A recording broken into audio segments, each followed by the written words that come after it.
Film ഗാരേജിന്റെ പതിവ് പോലുള്ള മലക്കോട്ടെ വാലിബന്റെ ഇന്നത്തെ ബോക്സ് ഓഫീസ് റിപ്പോർട്ടുകളിലേക്ക് ഇവർക്കും സ്വാഗതം. ഇന്ന് ലാലേട്ടന്റെ മലക്കോട്ടെ വാലിബന്റെ 9ാമത്തെ ദിവസമാണ് തിയേറ്ററുകളിൽ.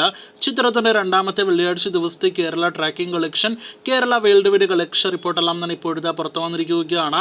ആദ്യം ഈ കേരള ട്രാക്കിംഗിലേക്ക് വരികയാണെങ്കിൽ ഇന്നലെ വ്യാഴാഴ്ച ഇതേ സമയം 21 ലക്ഷത്തിൽ പരമായിരുന്നു കേരള ട്രാക്കിംഗ് എങ്കിൽ ഇന്നത് 17 ലക്ഷത്തിൽ പരമാണ്. അപ്പോൾ ഇന്ന് ദിവസം കേരളത്തിൽ നിന്നും 25 ലക്ഷത്തോളം ഗ്രോസ് കളക്ഷൻ പ്രതീക്ഷിക്കുന്ന സിനിമ ഇന്നത്തെ കേരള കളക്ഷനോടെ 13 കോടി രൂപയ്ക്ക് അടുത്തേക്ക് കേരള ഗ്രോസ് എത്തുന്നതാണ്.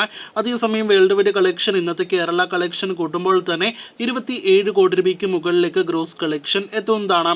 50 കോടിക്ക് മുകളിലെ ബഡ്ജറ്റ് കണക്കാക്കുന്ന സിനിമ ഇനി നാം ഉറ്റുനോക്കുന്നത് 30 കോടി ഫൈനൽ വേൾഡ് വൈഡ് കളക്ഷനിലേക്ക് എത്തുമോ ഇല്ലയോ എന്നറിയാനായിട്ടാണ്. ഈ ആഴ്ച കേരളത്തിൽ നിന്നോ അന്യഭാഷകളിൽ നിന്നോ അങ്ങനെ വമ്പൻ സിനിമകളൊന്നും തന്നെ, താരമൂല്യമുള്ള സിനിമകളൊന്നും തന്നെ തിയേറ്ററുകളിൽ റിലീസ് ചെയ്തിട്ടില്ല. അത് ലോകമെമ്പാടും സിനിമയ്ക്ക് ഒരു അഡ്വാൻറ്റേജ് ആണ്. ഒരു പക്ഷേ ഇന്നത്തെക്കാൾ കൂടുതൽ കളക്ഷൻ നാളെയും അടുത്ത ദിവസം ഞായറാഴ്ചയെല്ലാം തന്നെ സിനിമയ്ക്ക് വരാനുള്ള സാധ്യതകളുണ്ട്.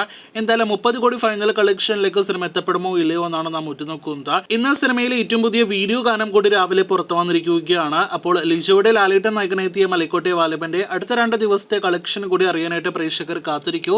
കൂടുതൽ ഇതുപോലുള്ള സിനിമ വാർത്തകൾ കേട്ടും കാത്തിരിക്കൂ.